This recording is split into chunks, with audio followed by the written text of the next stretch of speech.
Screen share हुआ? हाँ ma'am. Good evening इनकी।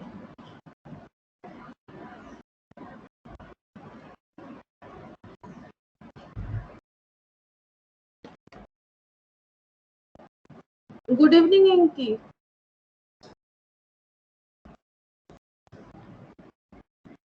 इनकी तो सुनाई नहीं दे रहा। ठीक है, तो क्वेश्चन नंबर 3 से स्टार्ट करती हूँ।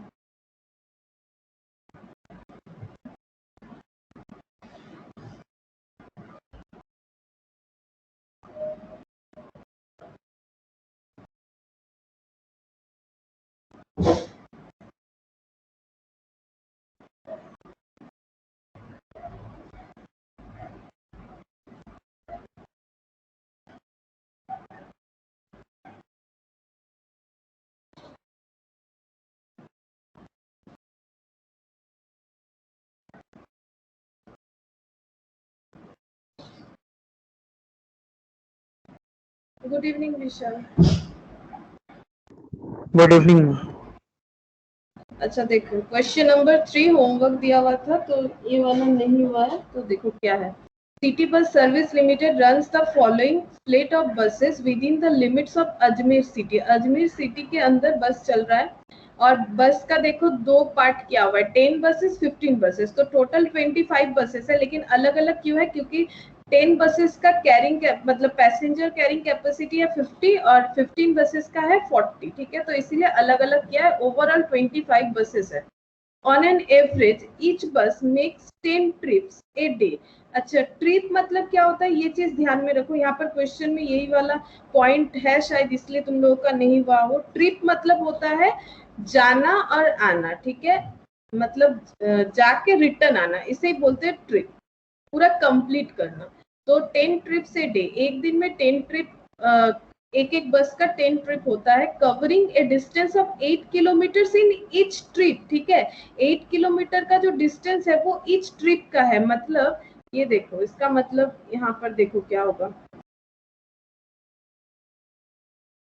8 किलोमीटर ईच ट्रिप बोला है। 8 किलोमीटर डिस्टेंस जो है वो एक ट्रिप में है, मतलब जाना पहले और फिर लौट के आना है, ठीक है, मतलब जाओ फिर आओ।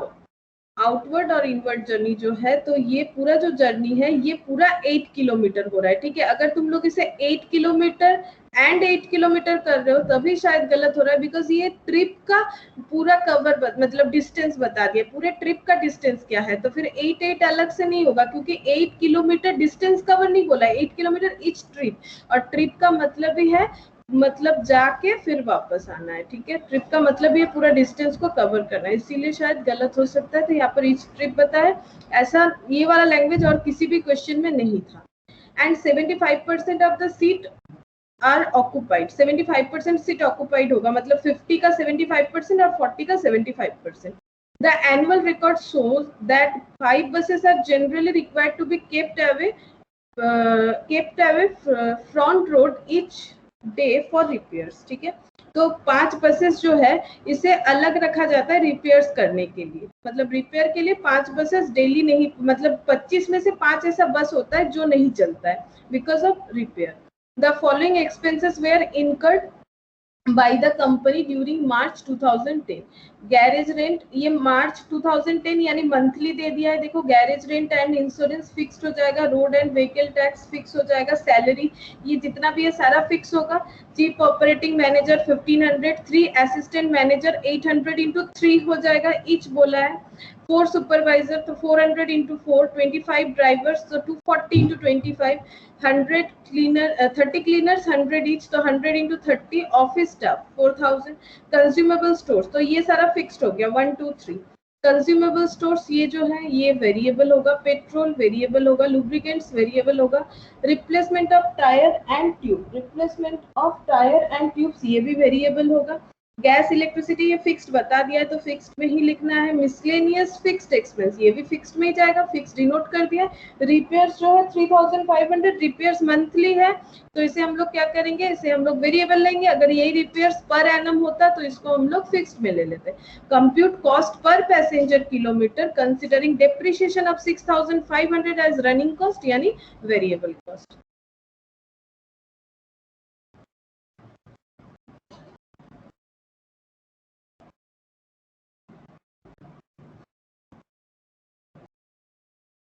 तो पहले हम लोग जो डिस्टेंस है वो देख लेते हैं और उसका टोटल कर लेते हैं। तो देखो पर्टिकुलर लिख रहे हैं यहाँ पर, पर्टिकुलर्स और टोटल किलोमीटर और यहाँ पर पैसेंजर किलोमीटर।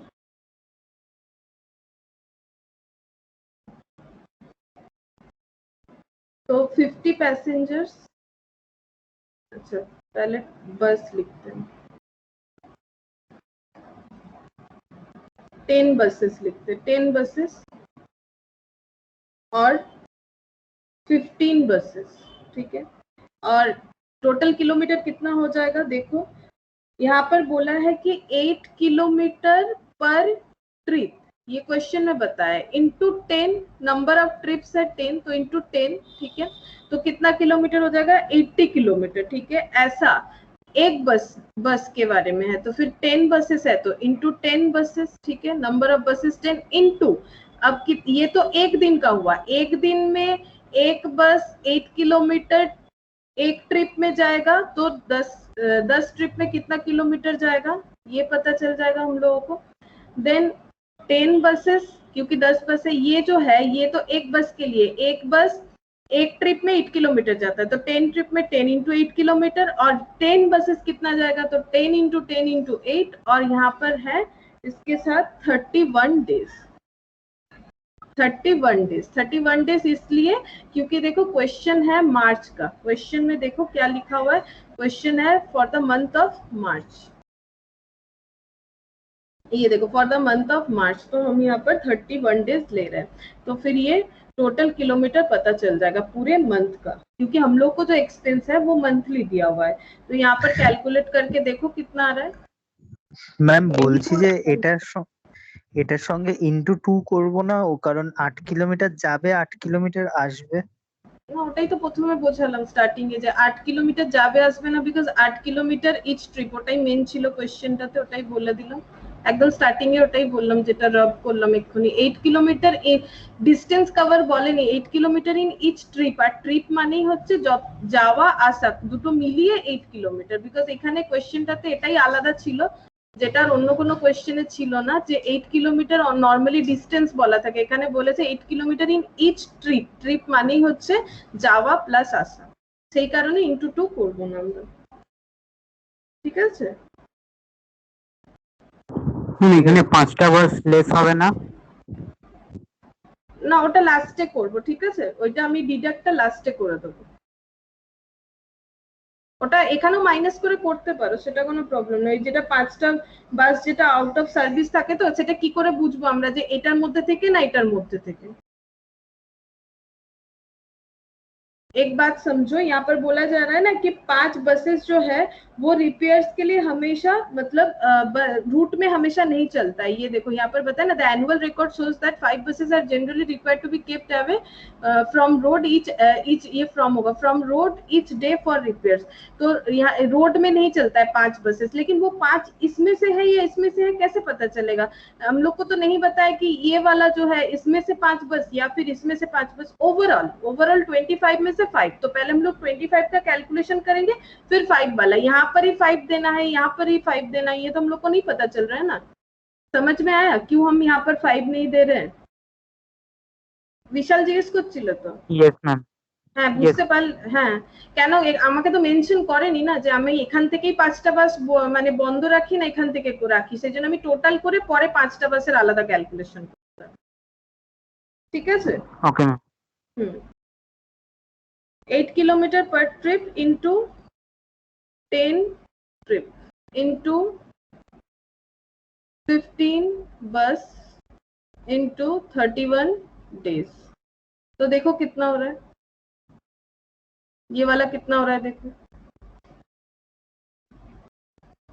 दीदी 24,800। 24,800, 37,200, ये आ गया किलोमीटर। ठीक है, अब हम लोग इसमें इंटू कर देंगे पैसेंजर, तो पैसेंजर किलोमीटर आ जाएगा 24,800 इंटू पैसेंजर कितना है, 10 बसेस का पैसेंजर कैपेसिटी है 50, लेकिन ऑक्यूपाई जो है वो कितना रहता है 75%, तो 50 इंटू 75%, तो ये पैसेंजर किलोमीटर आ जाएगा। तो देखो कितना हो रहा है 24,800 इंटू 50 इंटू 75%, 9,30,000, और ये हो रहा है 37,200 इंटू सीटिंग कैपेसिटी है 40 पैसेंजर इंटू 75%, इसमें भी 75% ही बताया, अलग से कुछ नहीं बताया। तो 37,200 इंटू 40 इंटू 75%, तो 11,16,000। तो अब हम लोग टोटल कैलकुलेट कर लेते हैं। टोटल डिस्टेंस, ये इन दोनों का टोटल करेंगे 24,800 प्लस 37,200, तो देखो कितना किलोमीटर हो रहा है,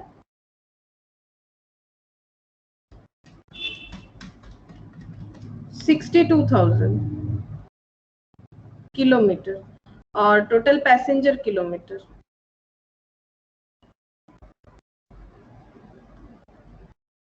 total passenger kilometre 9,30,000 plus 11,16,000,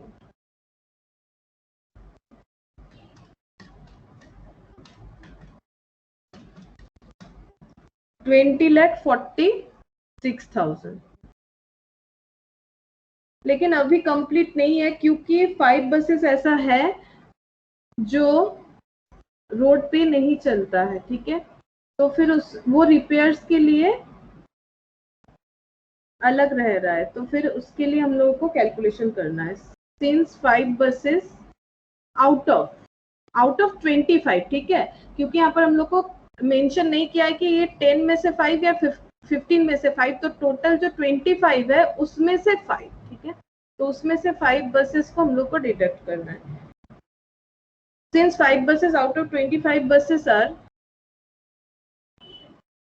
kept for repairs every day, तो टोटल किलोमीटर कितना हो जाएगा, actual total kilometre.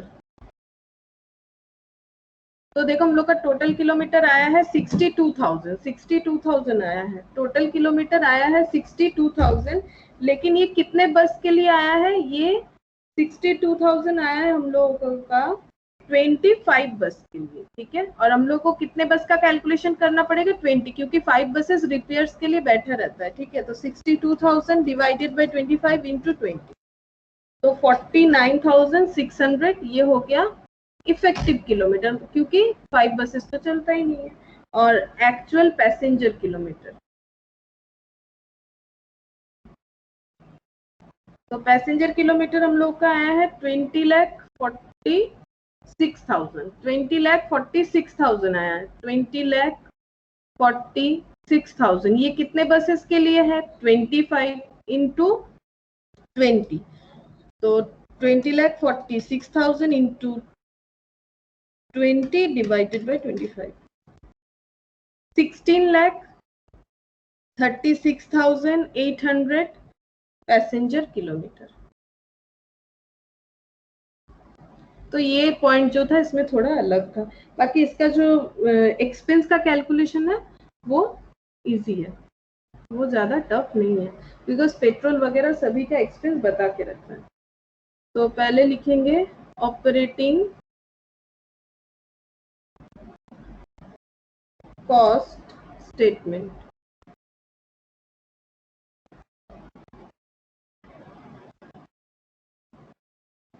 Fixed charges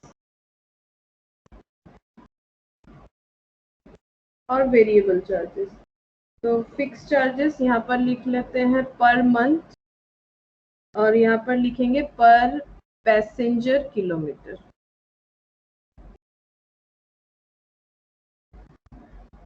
तो फिक्स चार्ज में सबसे पहले garage rent, rates and insurance, road and vehicle tax.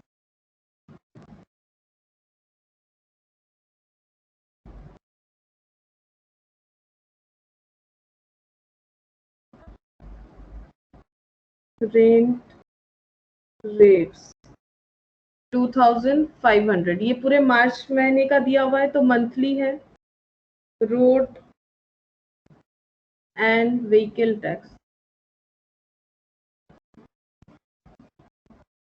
500। Salary का बहुत सारा डेटा दिया हुआ था, देखो। Chief operating manager 3 assistant managers. अच्छा, तो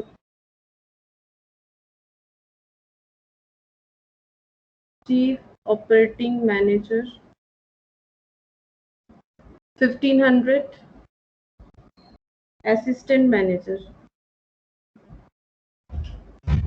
असिस्टेंट मैनेजर देखो दिया हुआ है, असिस्टेंट मैनेजर 800 ईच है, तो 800 इंटू 3 2400।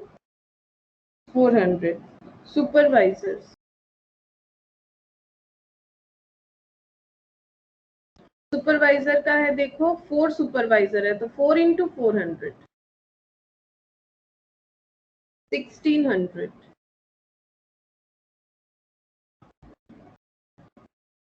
25 ड्राइवर्स 25 इंटू 240 24 इंटू 25 कितना हो जाएगा? 24 इंटू 25 600। अच्छा, ड्राइवर के बाद cleaner 30 cleaner 100 each, 30 cleaner 100 each, तो 3000। ऑफिस स्टाफ 4000 दिया हुआ था डायरेक्टली ईच, ऐसा कुछ भी नहीं है, तो ऑफिस स्टाफ डायरेक्टली लिखती है। उसके बाद है कंज्यूमेबल स्टोर्स, तो ये तो वेरिएबल में हो जाएगा, और फिक्स्ड कुछ था नीचे, पेट्रोल, लुब्रिकेंट्स। अच्छा, ये gas, electricity, miscellaneous fixed expense, gas, electricity,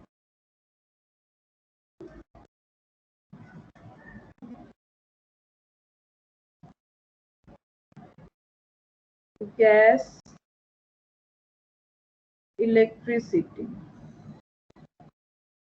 350, miscellaneous expense 1800। बस, और तो फिक्स्ड एक्सपेंस कुछ नहीं है।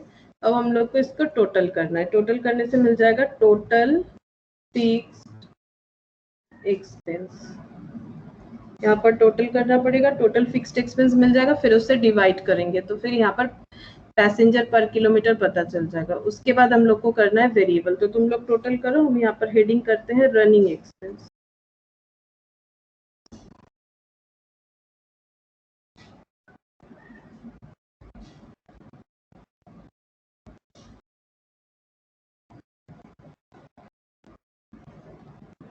तुम लोग टोटल करके मुझे बताओ।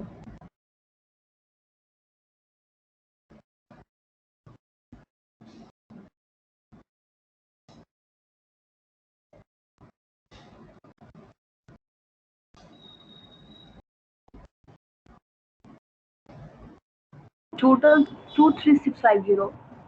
23650, हाँ 23650. 23650। अब इसे डिवाइड करना पड़ेगा, ठीक है, तो इसे डिवाइड करेंगे तो पर पैसेंजर किलोमीटर पता चल जाएगा 23650। बोलो कितने से डिवाइड होना चाहिए? कितने से डिवाइड होना चाहिए? पैसेंजर किलोमीटर से होगा ना, तो कौन सा पैसेंजर किलोमीटर लेंगे? ये वाला जो एक्चुअल पैसेंजर किलोमीटर है। यहाँ पर भी हम लोगों ने कैलकुलेट किया था, लेकिन इसमें तो वो 5 बसेस जो एक्सक्लूड नहीं किया हुआ था ना, एक्सक्लूड करने के बाद ये आया 16,36,800 से डिवाइड करना पड़ेगा, तो डिवाइड करो।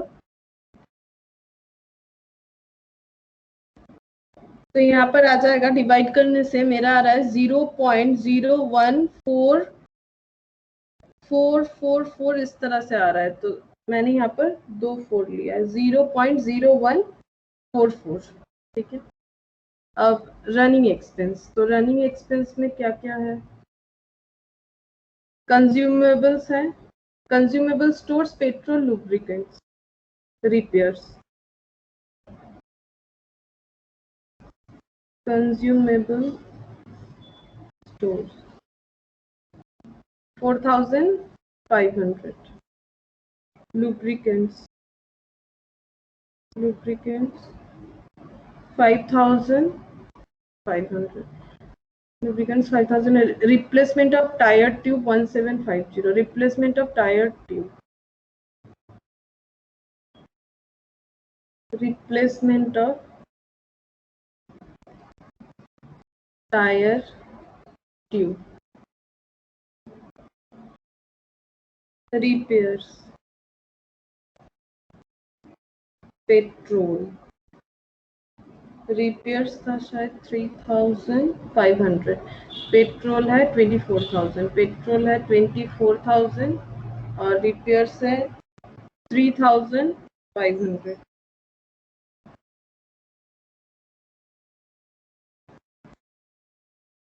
और कुछ है कंज्यूमेबल स्टोर्स, lubricants, डेप्रिशिएशन था शायद, डेप्रिशिएशन, हाँ यहाँ पर लास्ट में 65000 as running cost, depreciation, depreciation है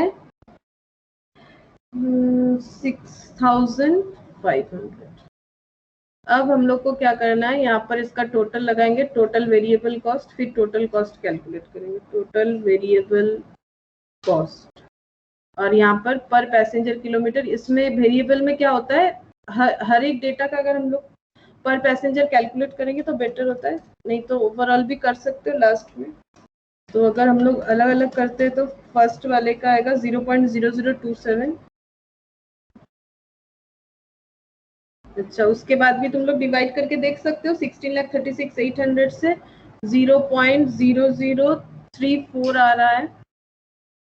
अच्छा, उसके बाद आ रहा है 0.0040, 0.0021, 0.0147।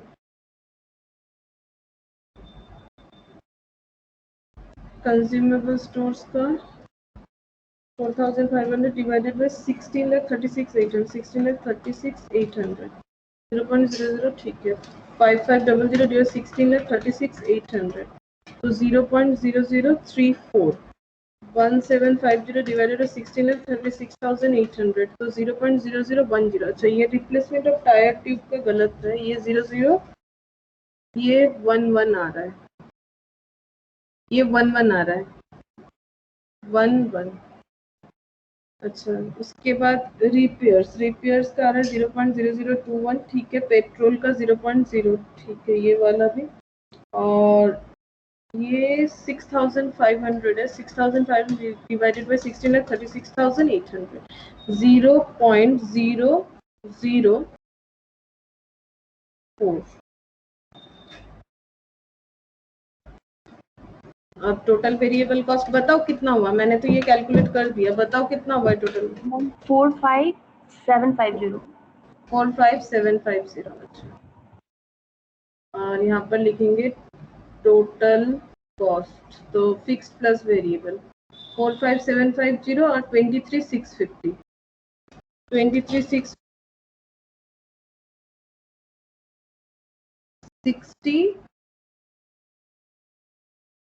69,400।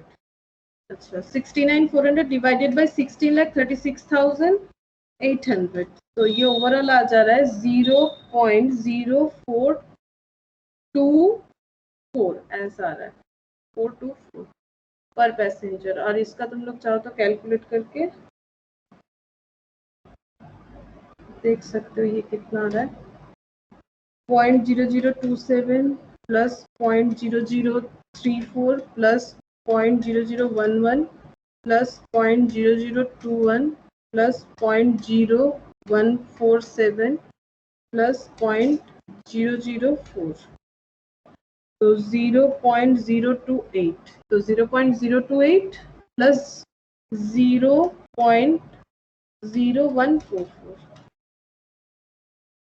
तो 0.424 इतना ही आ रहा है, एग्जैक्ट इतना ही आ रहा है। ठीक है, तो ये आ गया कॉस्ट पर पैसेंजर किलोमीटर। तो हम लोग को देखो क्वेश्चन में उतना ही कैलकुलेट करने बोला है, compute cost per passenger kilometre. Actually ये उतना टफ नहीं था, मेन वहां पर ही प्रॉब्लम था कि ये जो देखो लैंग्वेज में दिया हुआ है 8 kilometre in each trip. Trip मतलब कंप्लीट डिस्टेंस होता है, ठीक है, आउटवर्ड जर्नी और बैक करके आने वाला जर्नी। ठीक है, तो इसीलिए ये 8 किलोमीटर ट्रिप बोला है, ये ध्यान में रखना है, ये वाला लैंग्वेज तुम लोग को ध्यान रखना। क्वेश्चन नंबर 2, क्वेश्चन नंबर 2 हो गया। हाँ मैम। और 1 यस मैम। 1 भी हो गया, 1 2 हो गया है। तो ठीक है, हम लोग दूसरा क्वेश्चन करते हैं, और जिन लोगों का नहीं हुआ है लास्ट में अगर टाइम होता है तो करवा देंगे।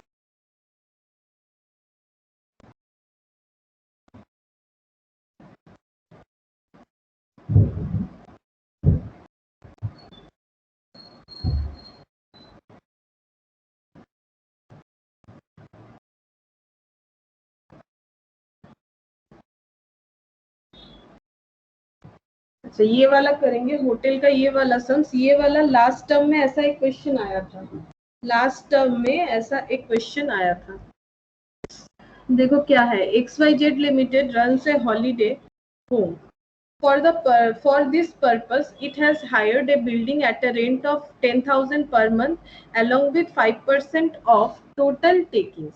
It has 3 type of suites for its customer: single room, double room, and triple room. 3 options है, single room, double room, triple room. Single room number कितना सारा है, 100 सिंगल रूम है, डबल रूम 50 है, ट्रिपल रूम 30 है। Percentage of occupancy देखो क्या है, सिंगल रूम 100% ऑक्यूपाइड रहता है, double room 80%, triple room 60%। The rent of double room suite is to be fixed at 2.5 times of the single room. तो देखो जो डबल रूम का जो रेंट है वो 2.5 टाइम्स ऑफ सिंगल रूम है। मतलब एक डबल रूम अगर रेंट हो जाता है तो फिर ऐसा माना जा रहा है कि 2.5 मतलब 2 और आधा अगर सिंगल रूम रेंट पे आ जाए, मतलब 2 अगर ऑक्यूपाई होता है तो इक्वल टू एक डबल रूम ऑक्यूपाई होने के बराबर है। और उसके अलावा क्या बोला है, and that of triple room as twice of the double room. और ट्रिपल रूम, एक ट्रिपल रूम रेंट होने का मतलब हो गया 2 डबल रूम रेंट होना। ठीक है, 2 डबल रूम रेंट पे आने से जो हम लोगों को मिलेगा पैसा, वही एक ट्रिपल रूम के लिए भी उतना ही हो जाएगा। The other expenses for the year 2018 are as follows. Expense बता दिया है, देखो staff salary, room attendants wages, ये सब बता दिया, कैलकुलेट नहीं करना है। डायरेक्ट बता दिया, lighting, heating and power, repairs, renovation, laundry charges, interior decoration, sundries. Provide profit 20% on total taking and assume 360 days in a year. तो क्वेश्चन हम लोग को जब कैलकुलेट करना है 360 डेज इन ए ईयर, इस हिसाब से कैलकुलेट करना है हम लोगों को। और प्रॉफिट कितना है, 20% ऑन टोटल टेकिंग। प्रॉफिट हो जाएगा 20% ऑन टोटल टेकिंग। तो तुम लोग एक काम करो, मैंने लास्ट दिन जैसे सिखाया था, तुम लोग क्या यहाँ पर क्या कैलकुलेट करना पड़ता है, जैसे पैसेंजर किलोमीटर होता है तो जब होटल वाला सम्स होता है उसमें हम लोग क्या कैलकुलेट करते हैं बताओ? Room days. Room days. तो तुम लोग रूम डेज कैलकुलेट करके मुझे बताओ, मतलब कोशिश करो करने का, हम कर देते नहीं। 2 मिनट देते, कुछ ट्राई करो, देखो क्या हो रहा है।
अच्छा देखो, पहले इंफॉर्मेशन गैदर करते हैं हम लोग, देखो क्या क्या पता है।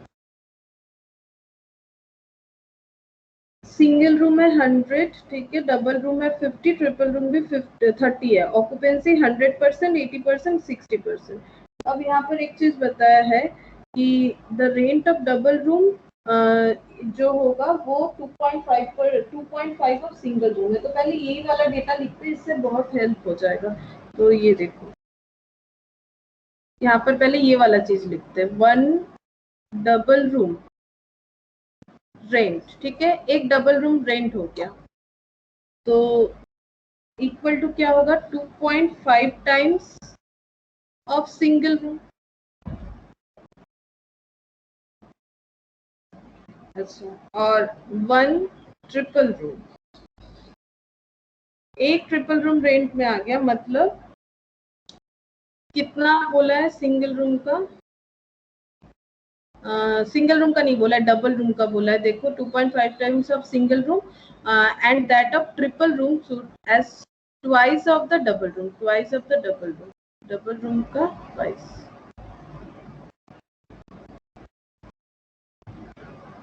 2 टाइम्स ऑफ डबल रूम। तो हम लोग को इस तरह के क्वेश्चन में क्या करना है, होटल का जितना भी सम्स होता है ना, इस तरह का कुछ ना कुछ बेस रहता है। हम लोग को क्या करना है, सबको किसी एक बेस में लाना पड़ेगा। तो हम लोग क्या करेंगे, सबको सिंगल रूम में ट्रांसफर करेंगे, ठीक है, सबका जो है वो सिंगल रूम में हम लोग ट्रांसफर करेंगे। तो पहले देखो ये समझ में आया, एक ये देखो, ये सपोज डबल रूम है, ठीक है, सपोज ये डबल रूम है, ये एक रेंट पे आ जाने का मतलब है ऐसा, मान लो 2 सिंगल रूम और आधा, ठीक है, और एक ट्रिपल रूम, सपोज एक ट्रिपल रूम रेंट पे आने का मतलब है डबल रूम का 2 गुना, यानी 2 double room. 2 double room rent में होने से जितना रेंट आएगा, एक ट्रिपल रूम रेंट में होने से उतना ही रेंट हो जाएगा। यही बताना चाह रहे हैं। अच्छा, अब हम लोग क्या करेंगे, पहले हम लोग वर्किंग बनाते हैं। यहाँ पर ये जो इंफॉर्मेशन है उस बेसिस पे यहाँ लिखते हैं पर्टिकुलर्स, यहाँ ऑक्यूपेंसी यानी रूम डेज, ठीक है, ऑक्यूपेंसी यानी रूम डेज, पहले ये निकालेंगे, फिर सबको सिंगल रूम के साथ इक्विवेलेंट करेंगे, ठीक है। तो पहले देखो सिंगल रूम, तो कितना सिंगल रूम है, 100 सिंगल रूम है, ठीक है, इनटू कितना दिन ऑक्यूपाई रहता है, 360 डेज, क्योंकि क्वेश्चन में बता ही दिया है कि 360 डेज करके ऑक्यूपाई होगा, क्योंकि 360 एज्यूम करके हम लोग को क्वेश्चन करने के लिए बताया है। ये देखो 360 मानना है हम लोग को, 360 डेज इन ए ईयर। तो 100 50 30, तो ये लिख लो पहले, 100 50 30, 100 50 30, ये हो गया डबल और ये हो गया ट्रिपल, इनटू, अब ये तो क्या हो रहा है, ये इतना सारा रूम है, ठीक है, और ऑक्यूपाई किसके हिसाब से करेंगे, डेज के हिसाब से, 360 डेज, 360 डेज अगर ऑक्यूपाई होगा तो कितना हो जाएगा, इनटू, अब 360 डेज जो है ये 100% ही ऑक्यूपाई रहता है, मतलब 100 रूम का 100 रूम ही ऑक्यूपाई रहता है। यहाँ पर 50 में से कितना ऑक्यूपाई होता है, 80%। तो तुम लोग चाहो तो इस तरह से लिख सकते हो, तो ज्यादा समझने में आसानी हो जाएगा। पहले 100% लिख देते तो ठीक है, ये देखो तो समझने में आसानी हो जाएगा। 100 रूम में से 100% ही हो जाता है ऑक्यूपाई, ठीक है, तो इंटू 360, तो पूरे साल कितना ऑक्यूपाई रहता है, 50 में से 80% ही ऑक्यूपाई रहता है, तो पूरे साल भर कितना ऑक्यूपाई रहता है, और 30 में से 60%, देखते कितना परसेंट है, 60%, तो 60% रहता है ऑक्यूपाई, तो पूरे ईयर में कितना ऑक्यूपाई रहेगा, ये हम लोगों को कैलकुलेट करना है, ये हम लोगों का रूम डेज आ जाएगा। तो इसका कैलकुलेशन करो, ये कितना हो जाएगा, 100%, 100 कैंसिल, 36,000। अच्छा, ये कितना हो रहा है, 50 इंटू 360 इंटू 80%, 9,000. ना 14,400, और 30 इंटू 360 इंटू 60%, 6480, 6480 रूम डेज, ठीक है। लेकिन यहाँ पर प्रॉब्लम क्या है, यहाँ पर हम लोग को सबको इक्विवेलेंट करना है, तो हम लोग सिंगल रूम के साथ इक्विवेलेंट करेंगे। तो यहाँ पर लिखेंगे इक्विवेलेंट सिंगल रूम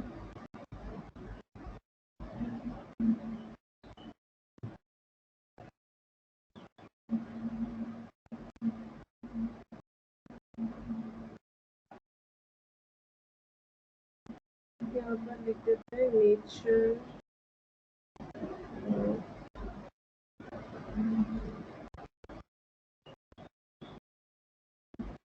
अच्छा अब देखो 30, अब ये क्यों कर रहे हैं, ये तुम लोग को पता चलेगा क्यों कर रहे हैं। क्योंकि देखो जब हम लोग डिवाइड करेंगे ना, पूरा एक्सपेंस से जब डिवाइड करेंगे जो हम लोगों का रूम डेज है, तो फिर तो गलत हो जाएगा ना, क्योंकि 36,000 रूम डेज मतलब 36,000 हो रहा है, लेकिन 14,400 मतलब सिंगल रूम के साथ इक्विवेलेंट करके हम लोग को देखना पड़ेगा कितना हो रहा है। तो ये देखो 36,000 मतलब 36,000, ठीक है, 36,000 रूम डेज ही होगा इक्विवेलेंट टू अगर सिंगल रूम करेंगे। 14,400 डबल रूम रेंट में जाने का मतलब कितना सिंगल रूम रेंट में जा रहा है, ये बताओ, ये देख के।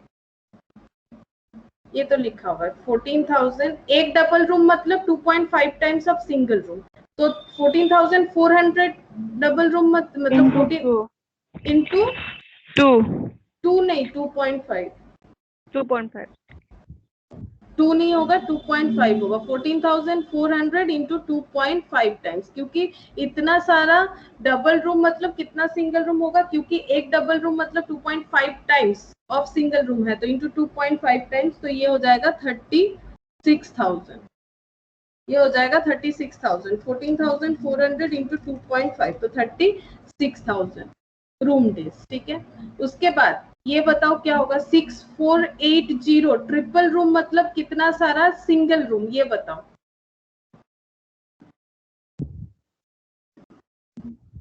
2.5 इंटू 5 होगा, क्योंकि इतना सारा देखो, ये देखो इंटू 5 होगा, क्यों, क्योंकि 1 ट्रिपल रूम मतलब 2 टाइम्स ऑफ डबल रूम, तो पहले इसको इंटू 2 कर देते हैं। इंटू 2 करने से डबल रूम के साथ इक्विवेलेंट हो रहा है, 2 टाइम्स ऑफ डबल रूम, तो 6480 इंटू 2 तो कितना आ गया 12,960, ये डबल रूम के साथ इक्विवेलेंट हो गया, और एक double room 2.5 times of single room के साथ इक्विवेलेंट है, तो इंटू 2.5, या फिर एक ही बार में 2.5 इंटू 2 यानी 5 से इंटू कर दो तो भी समझ में आ जाएगा कितना हो रहा है, 32,400। इस तरह से करना पड़ेगा, ठीक है, 32,400। अब ये टोटल कर दो, टोटल करने से पता चल जाएगा कितना रूम डेज है और कितना, ये इधर तो करने का जरूरत नहीं, कितना रूम डेज है बस वो टोटल करके मुझे बताओ। 36,000 प्लस 36,000 और 32,400, तो 1,04,400, 1,04,400 रूम डेज, ठीक है। अब बस और कुछ टफ नहीं है, अब इसमें हम लोगों को एक्सपेंस कैलकुलेट करना है।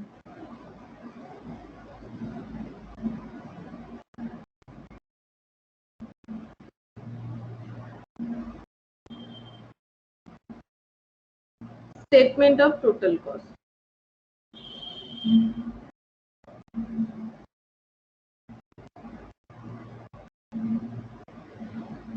पर्टिकुलर अमाउंट,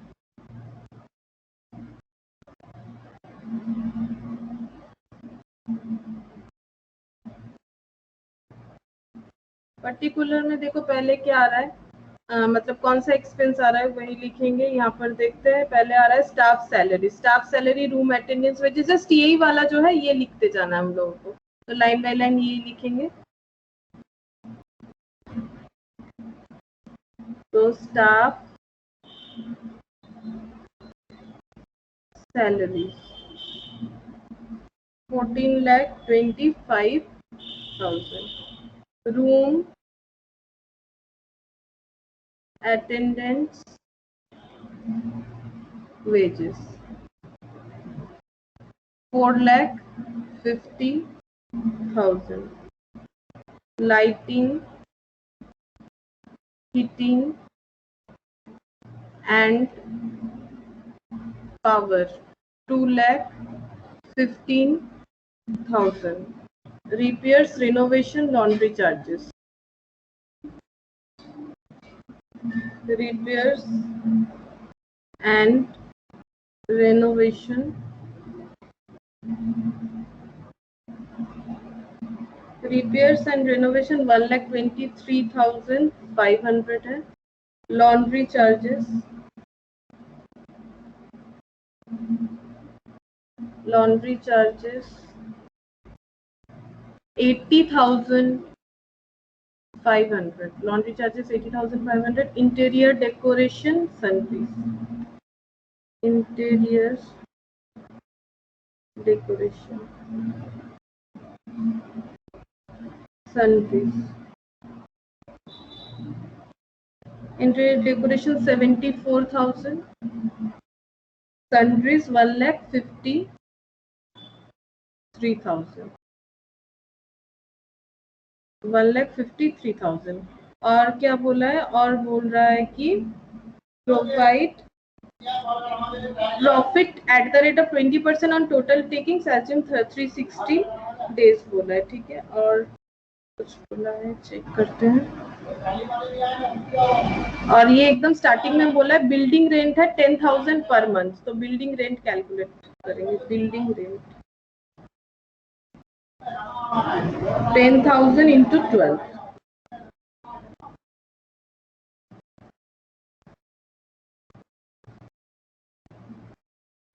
तो टोटल करके बताओ कितना हो रहा है.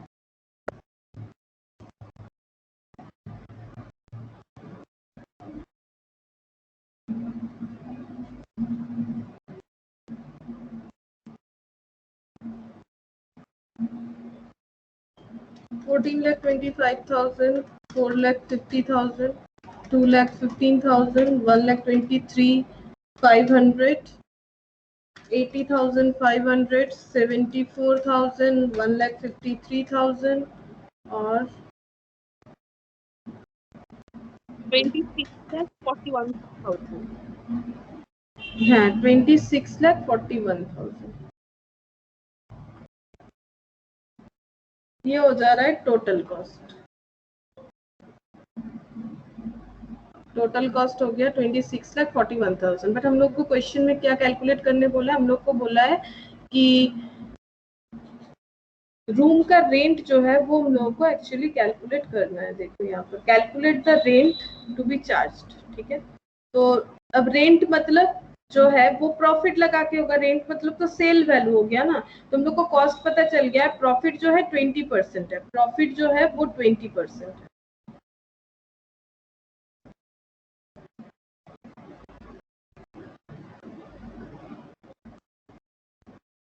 तो नेक्स्ट पेज में ही करते हैं.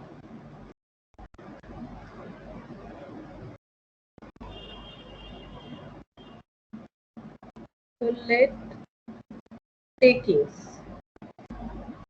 टेकिंग्स मतलब sale. Takings equal to X. Therefore profit क्या हो जाएगा? अगर सेल एक्स है तो प्रॉफिट कितना होगा? देखो प्रॉफिट के बारे में क्या बताया? 20% ऑन टोटल टेकिंग्स. तो फिर प्रॉफिट हो जाएगा एक्स इंटू 20%. और 20% मतलब होता है 20 डिवाइडेड बाई 100 यानी 0.2x.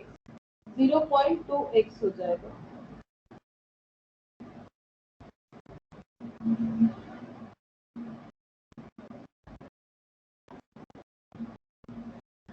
और एक चीज भी बताया है यहाँ पर देखो ये मैंने मिस कर दिया. ये देखो स्टार्टिंग में ये वाला point 10,000 per month along with 5% of total takings. Rent जो है 10,000 पर मंथ मतलब इतना फिक्स्ड है, लेकिन जितना सेल होगा उस पे और भी 5% देना पड़ेगा. यही डील हुआ है क्योंकि इन लोगों ने होटल जो खोला है वो रेंट पे खोला है. रेंट 10,000 पर मंथ तो देना पड़ेगा, लेकिन सेल जैसा होगा उस पे और भी 5% देना पड़ेगा. ये एक एग्रीमेंट था, तो ये भी एक एक्सपेंस होगा. तो फिर हम लोग यहाँ पर लिखते हैं सेल इक्वल टू क्या होता है? सेल इक्वल टू होता है कॉस्ट प्लस क्या होता है? प्रॉफिट. ठीक है, तो सेल कितना है? सेल यानी टेकिंग्स एक्स है. कॉस्ट कितना आया है? देखो कॉस्ट आया है 26,41,000.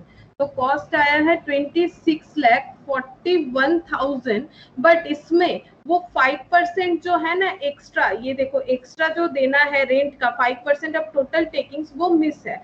तो फिर यहाँ पर लिखेंगे प्लस, इसमें और क्या कॉस्ट इंक्लूड होगा, एक्चुअली इसको लिख लेते हैं हम लोग। देखो इसको तुम लोग यहाँ पर एक लैंग्वेज लिखो, टोटल कॉस्ट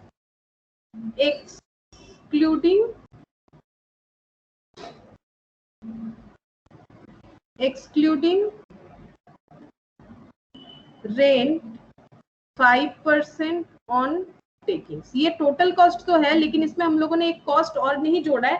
रेंट सिर्फ 10,000 नहीं है, 10,000 जो है वो तो देना ही है पर मंथ, प्लस जो भी हर महीने का या फिर जैसा भी हो पर डे के जो सेल है उस पे, मतलब जो भी कैलकुलेशन होगा पर मंथ पे 5% हम लोग को सेल के ऊपर और भी देना पड़ेगा। तो फिर यहाँ पर कॉस्ट क्या हो जाएगा, कॉस्ट इंक्रीज हो जाएगा, कॉस्ट 26,41,000 प्लस क्या हो जाएगा 5% ऑफ टेकिंग्स। तो टेकिंग्स कितना है, x है, ठीक है, तो ये कॉस्ट हो गया। और प्रॉफिट कितना हो जाएगा, x इंटू 20%, x इंटू 20%। अब इसे हम लोग कैलकुलेट कर लेते हैं, x 2641,000 26,41,000 और 5 डिवाइडेड बाय 100 करो, देखो 0.05 आता है, 0.05x प्लस, ये तो कैलकुलेट किया ही था हम लोगों ने, तो x equal to 26,41,000 plus 0.05 plus 0.2, तो कितना हो जाएगा यहाँ पर 0.25x। अब x माइनस 0.25x ये इधर आ गया 26,41,000। अब यहाँ पर कुछ नहीं है, मतलब कितना है 1 है, ये x के आगे कुछ नहीं है मतलब 1 है, तो 1 माइनस 0.25 करो तो 0.75x आ जाएगा 26,41,000। Therefore x equal to 26,41,000 divided by 0.75। तो देखो आंसर आ रहा है 3521333, फिर पॉइंट के बाद 333 इस तरह से आ रहा है। तो ये टोटल टेकिंग्स, मतलब पूरे साल भर का सेल का वैल्यू इतना आ गया, ठीक है, पूरे साल भर का सेल का वैल्यू इतना आ गया। देयरफॉर रेंट क्या हो जाएगा, ये तो सेल मतलब रेंट जितना मिला है 35,21,333 रुपीज डिवाइडेड बाय, हम लोगों को चेक करना है रूम डेज कितना था हम लोग का, तो रूम डेज आया है 104400। अब देखो सिंगल रूम में इक्विवेलेंट इसीलिए क्या है, किसी भी एक में इक्विवेलेंट करना पड़ेगा, नहीं तो डिवाइड कैसे करेंगे, क्योंकि अगर हम लोग 36,000 से ये जो टोटल है इसमें अगर डिवाइड करेंगे तो प्रॉब्लम ये हो जाएगा ना, क्योंकि डबल रूम इतना सारा रेंट होने का मतलब फिर कुछ अलग हो रहा है, क्योंकि डबल रूम इतना रेंट होने का मतलब हो रहा है सिंगल रूम का 2.5, फिर ये सारा टोटल करेंगे तो ये तो एक बेस नहीं हो रहा है ना, जैसे किलोग्राम ये सब अलग अलग होता है, उसी तरह से यहाँ पर जो है ये बेस इक्वल नहीं हो रहा है, इसको बेस इक्वल करना है, या तो सबको सिंगल रूम में ट्रांसफर करो या डबल रूम में या ट्रिपल रूम में। तो इजी यही है कि सबको सिंगल रूम में ट्रांसफर कर दिया हम लोगों ने, तो 104400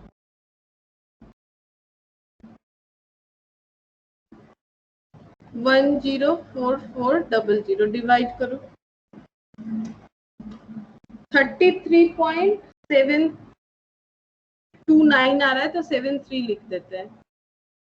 तो ये जो रेंट आ गया ये सिंगल रूम का है, क्योंकि हम लोगों ने सबको सिंगल रूम में इक्विवेलेंट कर दिया था, ये सिंगल रूम का रेंट आया है। तो अब हम लोग को कैलकुलेट करके देना है कि डबल रूम का रेंट कितना होगा और ट्रिपल रूम का रेंट कितना होगा। तो अब नेक्स्ट आंसर जो है वो हम लोग ये लिखेंगे, rent to be charged for single room 33.73, rent to be charge for double room. Double room का कितना होगा बताओ, सिंगल रूम का कितना टाइम्स है 2.5 टाइम्स, तो इनटू करो,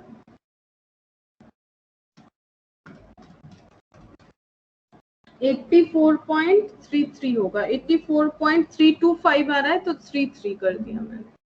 और rent to be charge for triple room,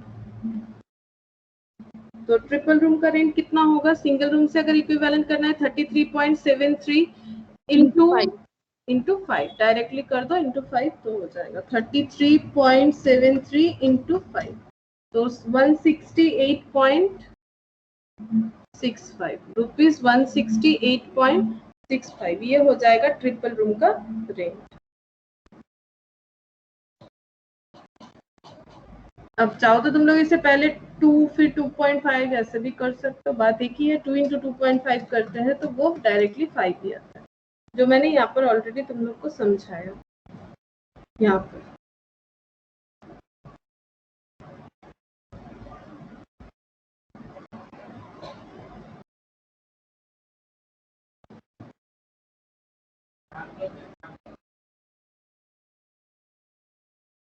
अच्छा, और अब ये वाला करेंगे, ये वाला क्वेश्चन, ये भी एक होटल के ऊपर सम से।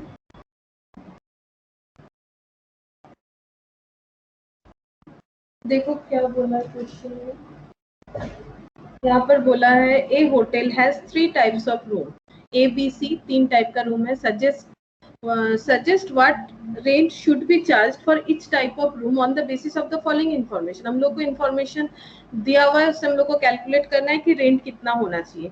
बोला है कि the rent of B type room is to be fixed at 1.5 मतलब 1.5 times of C type of room and that of A type of room as twice of C type of room.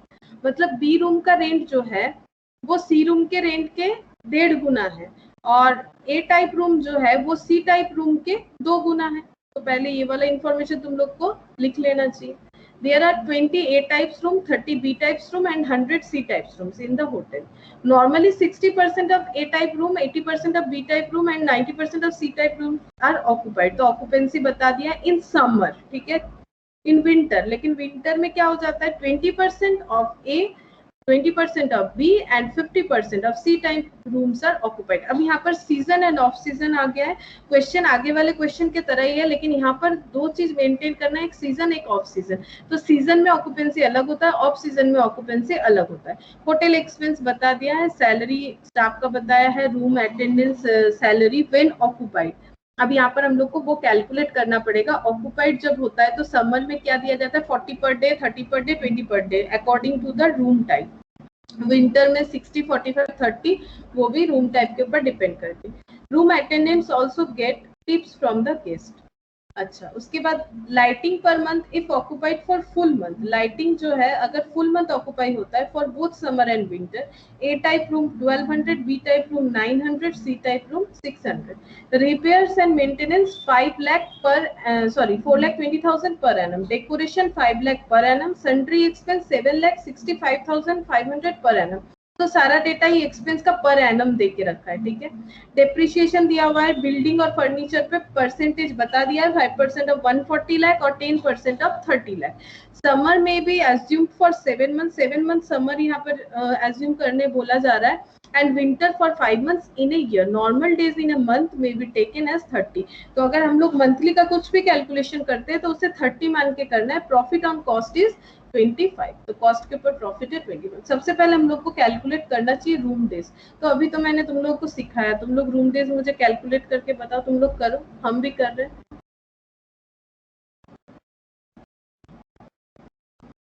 फिर तुम लोग check करो मेरे साथ सही हो रहा है कि नहीं। रूम डेज हम लोग कैलकुलेट करेंगे तो 3 टाइप्स ऑफ रूम है, type A, type B, type C. तुम लोग चाहो तो ऐसे भी लिख सकते हो, मैंने ऐसे लिखना स्टार्ट कर दिया तो ऐसे रख दिया। समर रूम डेज जो है वो समर और विंटर सीजन ऑफ सीजन के ऊपर डिपेंड करता है, ठीक है।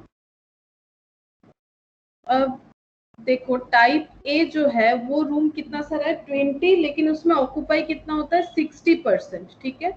और समर में, ठीक है, 20, 60%, 30, 80% और 100, 90%। तो ये वाला डेटा तो मिला।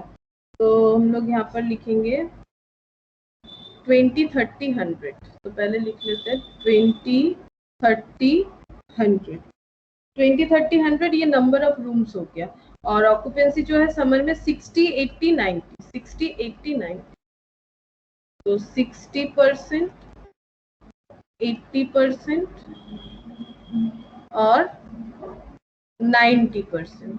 तो ये ऑक्यूपेंसी मिल गया हम लोगों को। और हम लोग को क्या देखना है, यहाँ पर कितना डेज जो है वो ऑक्यूपाई रहेगा, और समर कितने दिन, कितने मंथ समर मानने बोला है, कितना मंथ विंटर, यहाँ पर बोल दिया था 7 मंथ समर मानना है। और डेज कितना लेना है, पूरे मंथ में जैसा भी मंथ हो उसे 30 डेज ही एज्यूम करना है। तो समर कितने डेज का हो जाएगा, फिर 7 मंथ्स होगा, और पर मंथ में अगर 30 डेज एज्यूम करेंगे तो समर कितने डेज का हो जाएगा, Summer 210. 210 हो जाएगा।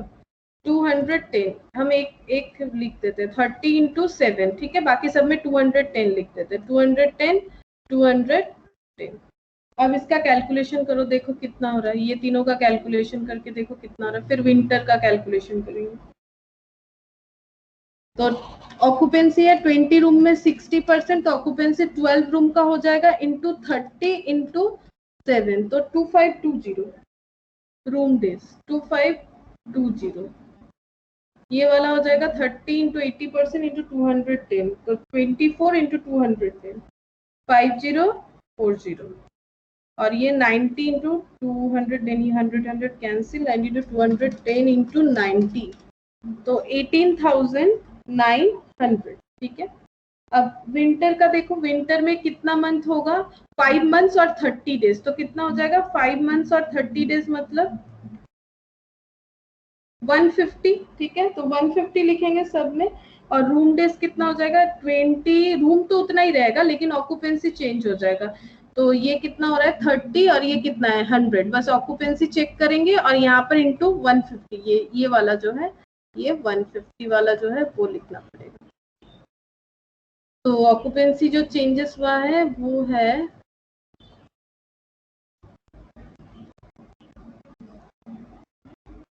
20 20 50, 20 20 50।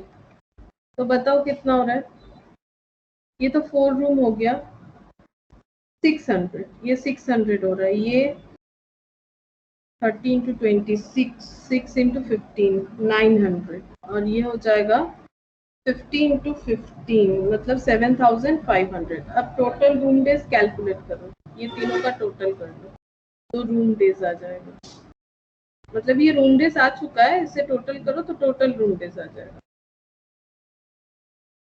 2520 प्लस 600 02 3120, तो 3120 ये कितना हो जाएगा 0495490, और ये हो जा रहा है, ये कितना हो रहा है 26,400, ये आ गया 26,400। अच्छा, अब टोटल भी कैलकुलेशन कर लेते हैं सर, बाद में काम में आएगा। यहाँ टोटल भी कैलकुलेशन कर लेते हैं, टोटल कैलकुलेशन करो इस तरह से, समर का पूरा रूम डेज कैलकुलेट करो 2520, क्योंकि अटेंडेंस का सैलरी कैलकुलेट करना है ना, 5040 18,900, तो 26,460, ये इतना रूम डेज समर के टाइम पे हो रहा है 26,460। अच्छा, उसके बाद यहाँ पर देखो 600 900 7,500, तो 9,000 रूम डेज हो रहा है, और इसे टोटल कर लो 9,000 प्लस 26,460, तो ये हो जा रहा है 35,460 रूम डेज, ठीक है। तो ये फर्स्ट कैलकुलेशन हम लोगों ने कर लिया। अब कौन सा कैलकुलेशन करना चाहिए, अब हम लोग को देखना चाहिए कि रूम अटेंडेंट्स को क्या सैलरी देना है और लाइटिंग का चार्जेस, बस। रूम अटेंडेंट्स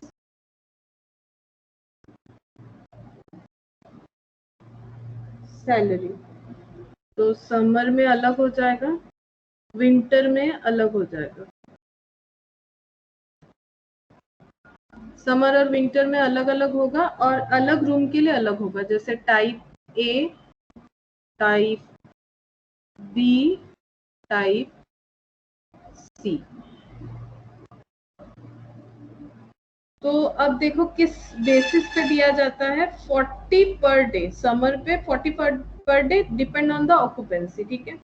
तो अब देखो समर में ऑक्यूपेंसी कितना है, समर में ऑक्यूपेंसी है टाइप ए का, देख लो 2520 2520, तो 2520 इनटू कितना है 40 इंटू 40। अच्छा, इसमें टाइप बी में कितना है देखो, बताओ मुझे। 5040 इंटू 30 है, और ये वाला है, ये वाला कितना हो रहा है 18900 है शायद, 18900 इंटू 20 इंटू 20।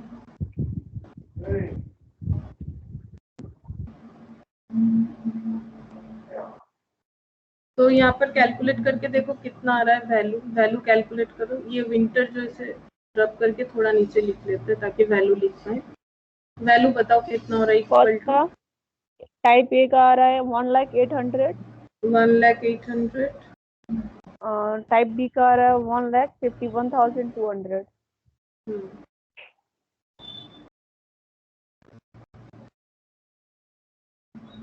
और ये आ रहा है 3,78,000। अब सारा टोटल कर लो, 1,00,800 प्लस 15,12,00 प्लस 37,8,000, तो ये हो गया 6,30,000।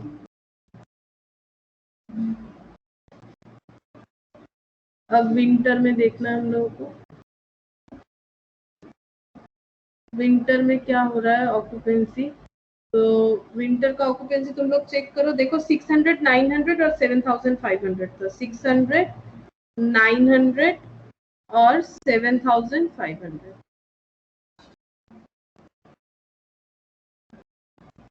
अब बस इसमें वैल्यू लगाना है 60, 45, 30, 60, 45, 30 कैलकुलेट करो और देखो कितना हो रहा है। ये तो हो रहा है 36,000, ये हो रहा है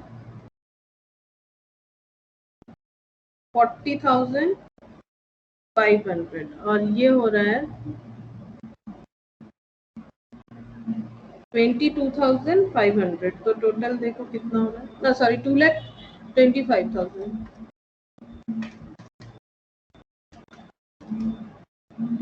तो ये हो गया 3015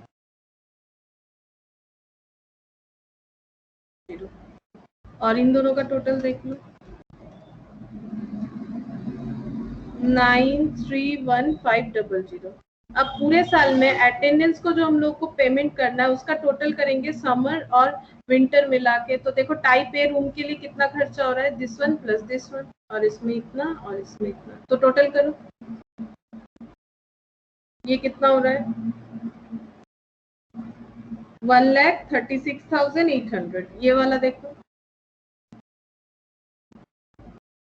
1 लाख, ये कितना हो रहा है 15,12,00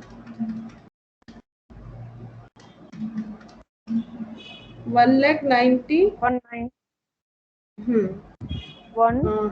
1700।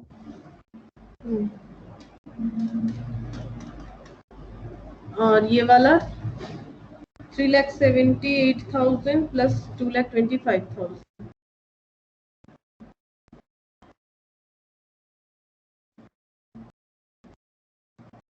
603,000। तो ये आ गया अटेंडेंस का सैलरी। अब हम लोग को और एक कैलकुलेशन करना है, lighting per month if occupied for full month for both summer and winter. A type room 1,200, B type room 900, C type room दिया हुआ है 600। तो लाइट कॉस्ट कैलकुलेट करते हैं। तो टाइप ए रूम के लिए कितना होगा, टाइप बी रूम के लिए कितना होगा, टाइप सी रूम के लिए कितना होगा। तो चाहे समर हो चाहे विंटर हो, ठीक है, टोटल बता के रखा है। तो हम लोगों को भी टोटल रूम डेज देखना चाहिए। तो टोटल रूम डेज कितना है 3120 5940 26400, क्योंकि यहाँ पर समर विंटर में अलग अलग लाइटिंग चार्जेस नहीं बताया है। 3120 room days, 5940 room days, 26,400 room days.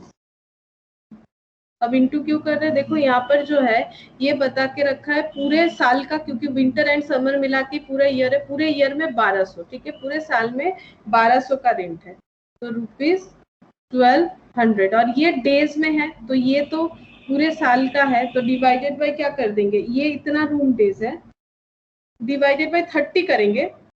अगर 3120 ये कितना हो रहा है, ये पूरे साल भर के लिए है, और पूरे साल भर का रेंट कितना है 1200, तो 30 के लिए मतलब एक एक दिन के लिए कितना हो जाएगा, मतलब इसे हम लोग लिखना चाह रहे हैं पर रूम पर डे, पर रूम पर डे, पर रूम पर डे।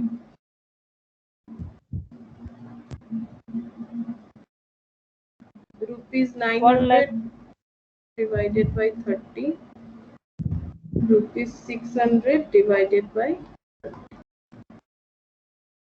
जैसे 30 से डिवाइड कर रहे हैं ना, ये पूरे साल का है, 1200 जो है पूरे साल का है, डिवाइडेड बाय 30 कर रहे हैं तो पर रूम पर डे का निकल जा रहा है, मतलब एक दिन का कितना हो जा रहा है। अगर 1200 जो है ये पूरे साल भर का है तो एक दिन का कितना हो जाएगा 40 रुपीज करके, 1,24,800। 1,24,800, और ये हो जा रहा है 30 से इंटू करने से 5940, तो 1,78,200, और ये हो गया 20, तो 000 52 5,28,000, 1,24,800 plus 1,78,200 plus 5,28,000, तो 8,31,000।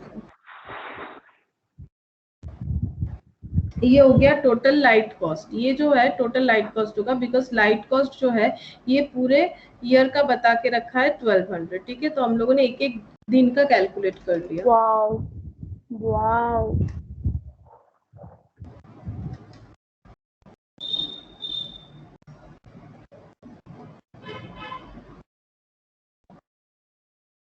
अब हम लोग यहाँ पर कॉस्ट स्टेटमेंट बनाएंगे।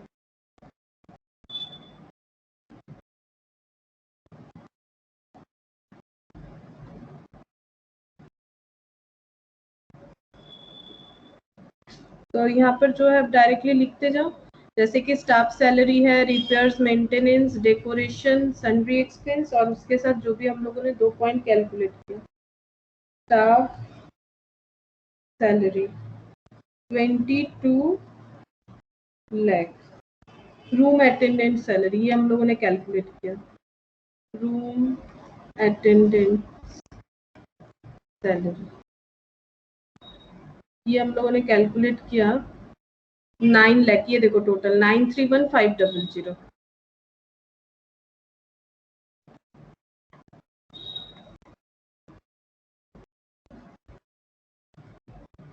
लाइटिंग 8,31,000।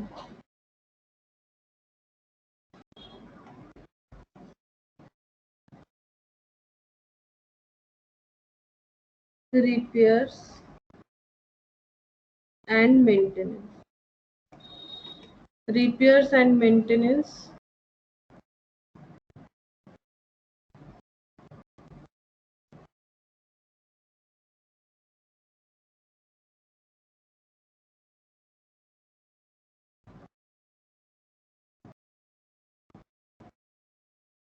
चला गया,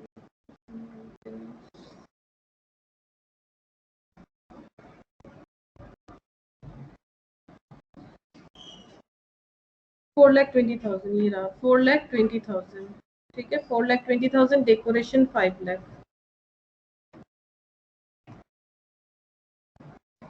डेकोरेशन 5 lakh. Sundry expense 7,65,500. 7,65,500 था. डेप्रिसिएशन दो जगह पे कैलकुलेट करना है.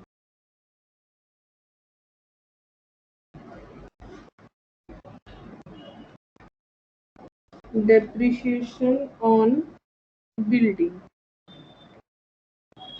Depreciation on building 5% on 1,40,000. तो 1,40,000 into 5% तो 7 लाख आ रहा है. 7 लाख लिख देते हैं. और 8th में depreciation on furniture. Depreciation on furniture दिया हुआ है 30 लाख 10% पे यानी 3 लाख. अब टोटल कर लो. उसके बाद हम लोग प्रॉफिट लगा के रेंट कैलकुलेट करेंगे. तो टोटल करके देखो कितना आ रहा है.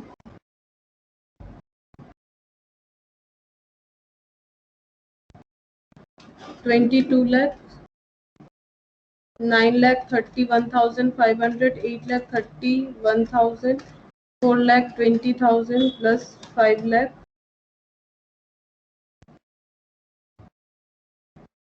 7 and 3 10 lakh plus 7 lakh 65,500. So 6648 total cost. अब हम लोग को प्रॉफिट लगाना है. प्रॉफिट बता ही दिया. कॉस्ट पे 25%. तो काफी आसान है. डायरेक्टली इस पे लगाओ 25% प्रॉफिट. तो इंटू 25% कर दो. तो 1,66,2,000 1,66,2,000 प्लस इक्वल टू तो 83,10,000. 83,10,000 आ जाएगा रेंट का वैल्यू. अब हम लोग को क्या कैलकुलेट करना है. अब हम लोगों को कैलकुलेट करना है जो रूम है 3 टाइप. उन 3 टाइप रूम का रेंट हम लोगों को कैलकुलेट करना है.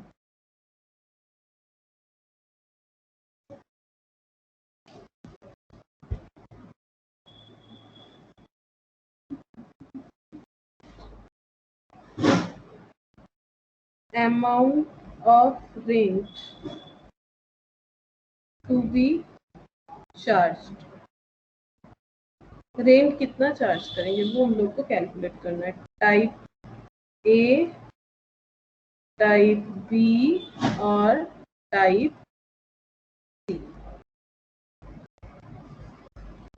तो देखो हम लोग वहां पर जिस तरह से किए थे हम लोगों ने यहाँ इक्विवेलेंट नहीं किया. तो हम लोग यहाँ पर इस तरह से भी कर सकते हैं. देखो टाइप ए जो है उसका रूम रेंट कितना है. उसका रूम रेंट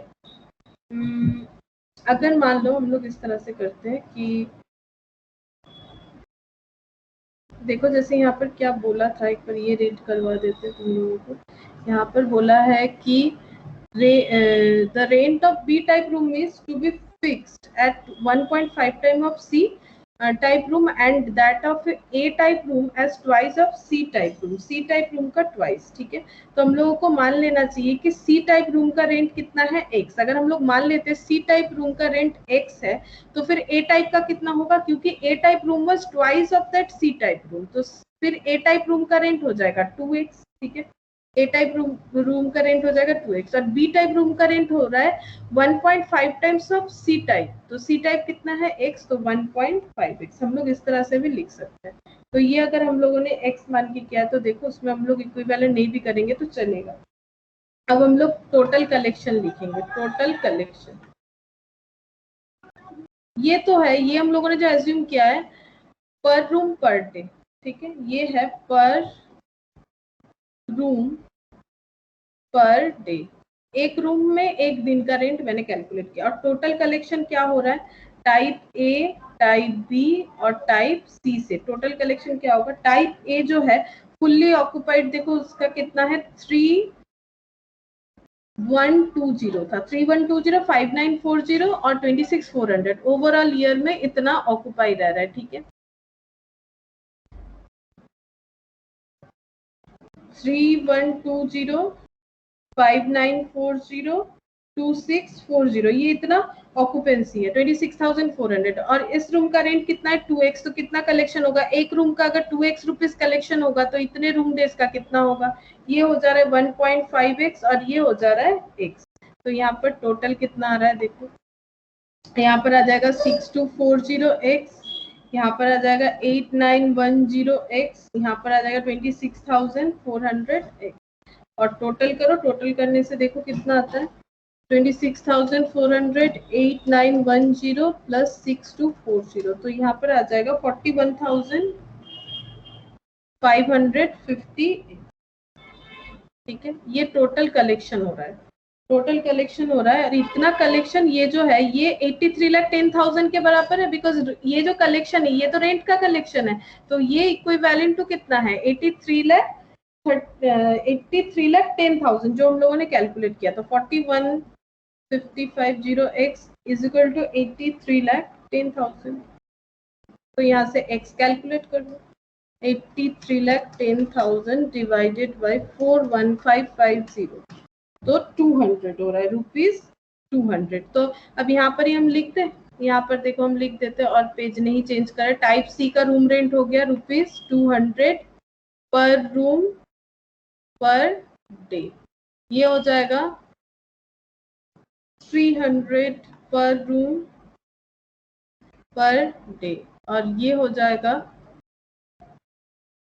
400 पर रूम पर डे। तुम लोग इसका आंसर जरूर लिखो, यहाँ पर मत लिखो, तुम लोग नेक्स्ट में ही लिखो कि hence the room rent to be charged बोल के अलग अलग करके लिखो, मैंने यहीं पर लिख के दिखा दिया कि रूम रेंट कितना कितना हो रहा है। तो हम लोग चाहे तो इक्विवेलेंट ना करके भी कर सकते हो, उसमें हम लोग को टोटल रूम डेज लेके कैलकुलेट करना पड़ेगा, या फिर चाहो तो किसी भी वन टाइप ऑफ रूम में चेंज कर सकते हो। तो मैंने ये वाला मेथड भी दिखा दिया, तुम लोग को जो सही लगे उसी से करो।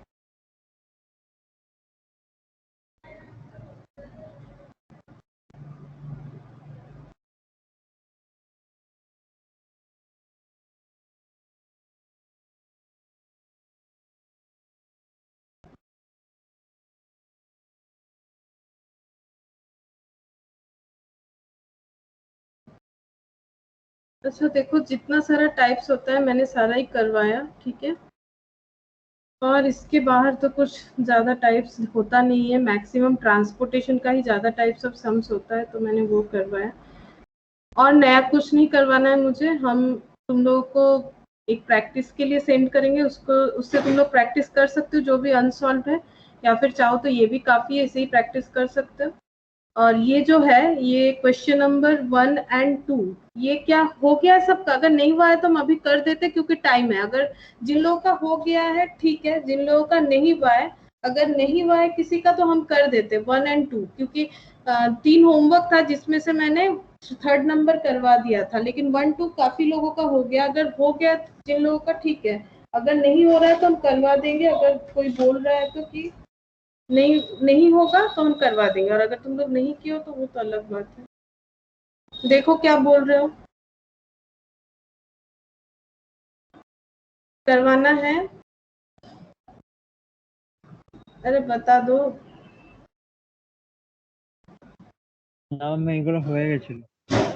হয়ে গেছে, না ম্যাম। प्रीति होएंगी। अच्छा ठीक है, देखो जिन लोगों का हो गया है हम और नया कुछ नहीं करवाएंगे, वो लोग अगर बोलोगे না कि ম্যাম जान হয়ে গেছে। হয়ে গেছে, প্রীতির হয়ে গেছে, প্রীতির হয়ে গেছে, তাহলে আর কার হয়নি, मैम हो गया था। हो गया था, प्रिया का भी हो गया, হ্যাঁ হয়ে গেছিল। नीलेर হয়ে গেছে, यस मैम। ठीक है तब और नहीं करवा रहे, आंसर तो दिया हुआ ही था वहां पर।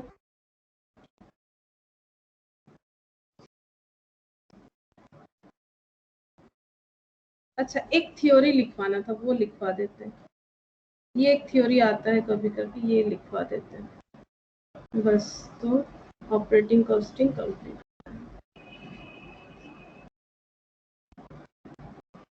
कॉस्ट यूनिट का थ्योरी लिखवा देते हैं, कॉस्ट यूनिट कैसे बोलते हैं।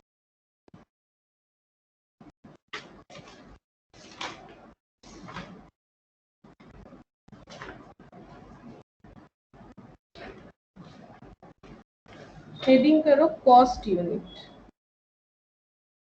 कॉस्ट यूनिट, ठीक है। यूनिट मतलब क्या होता है, जैसे किलो एक यूनिट होता है, ग्राम एक यूनिट होता है, लीटर एक यूनिट होता है, वैसे ही जिस चीज का हम लोग कॉस्टिंग कर रहे हैं उसका भी एक यूनिट होना चाहिए। तो कॉस्ट यूनिट क्या है, देखो, in any business organisation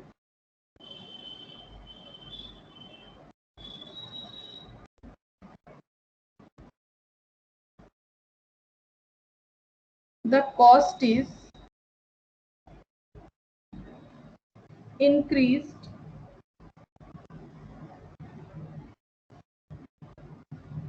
on the input,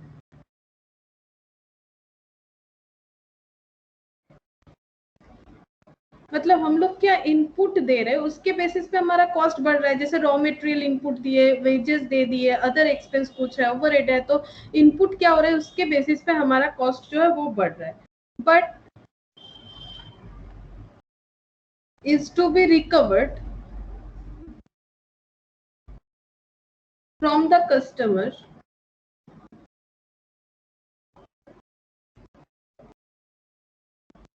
by selling the output, by selling the output। लेकिन यही कॉस्ट किस तरह से रिकवर करेंगे, जो प्रोडक्ट प्रिपेयर कर रहे हैं, मैन्युफैक्चर कर रहे हैं, उसे सेल करके हम लोग रिकवर करेंगे। और सेल किसे करेंगे, कस्टमर से, तो कस्टमर से रिकवर करेंगे। पॉइंट 2 में लिखो, cost unit is the unit of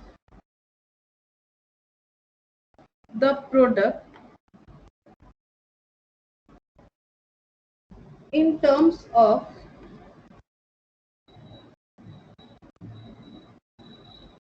which the cost is expressed। Cost को हम लोग जब एक्सप्रेस करेंगे, जैसे पर पैसेंजर किलोमीटर, तो ये यूनिट है, ठीक है। पैसेंजर और किलोमीटर दो यूनिट है। दो यूनिट जब मिल जाता है उसे कॉम्पोजिट यूनिट बोलते हैं। एक यूनिट पैसेंजर, पर पैसेंजर ये एक यूनिट है, पर किलोमीटर ये एक यूनिट है, लेकिन पर पैसेंजर किलोमीटर, तो दो यूनिट को जब मिक्सड अप करते हैं उसे कॉम्पोजिट यूनिट बोलता है। तो फिर देखो, ये पर पैसेंजर किलोमीटर है, इससे हम लोग ये पता कर पा रहे हैं कि किस चीज का कॉस्ट बता रहे हैं। तो इसका मतलब पैसेंजर यानी कुछ ट्रांसपोर्टेशन का कॉस्ट बता रहे हैं, ठीक है, या फिर पर रूम डेज, तो पता चलता है कि होटल के बारे में कुछ बता रहे हैं। तो यही बोल रहा है कि cost unit is the unit. Cost unit एक ऐसा यूनिट है उस प्रोडक्ट का, प्रोडक्ट कुछ भी हो सकता है, टेंजिबल इनटेंजिबल। अब सर्विस होगा तो, जैसे ये जो चैप्टर हम लोगों ने सर्विस के ऊपर ही पढ़ा है, इसीलिए इसका और एक नाम है सर्विस कॉस्टिंग। तो cost unit is the unit of the product in terms of which the cost is express. ताकि हम लोग को कॉस्ट को एक्सप्रेस करने में आसानी हो, तो यूनिट हम लोग के इस काम में आ जाता है। जैसे देखो, एग्जाम्पल्स कुछ ले लेते हैं। Cost unit,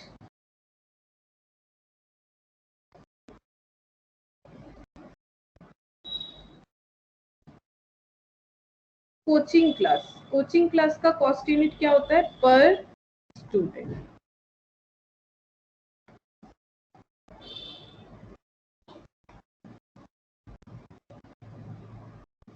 bananas, per dozen.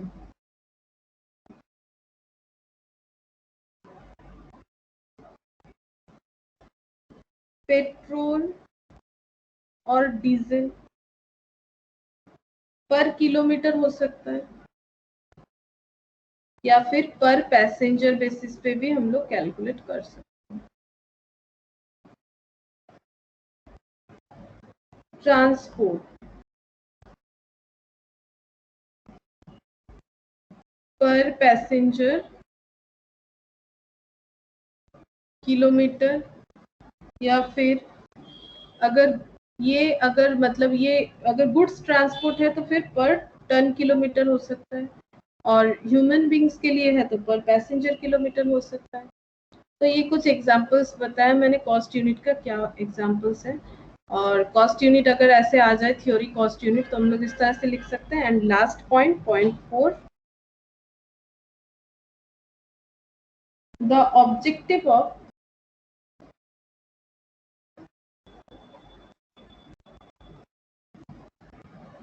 determination of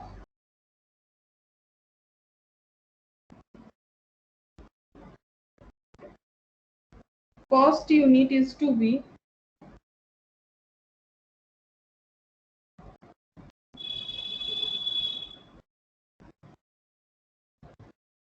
cost unit is to arrive at a situation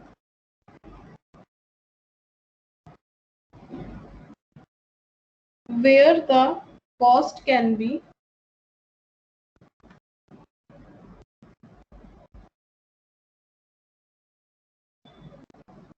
recovered from the customer.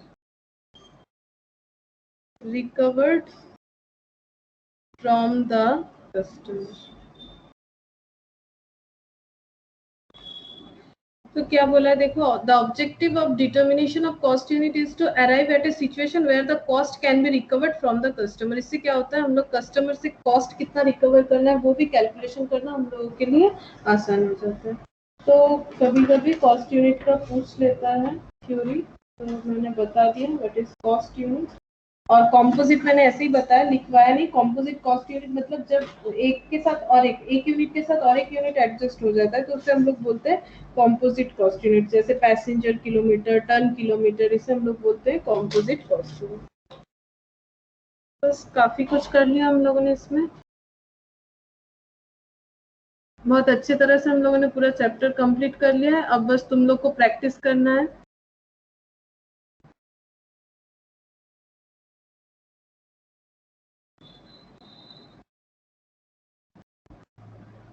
तो आज इतना ही करते हैं। हम लोग को कुछ पूछना है तो पूछ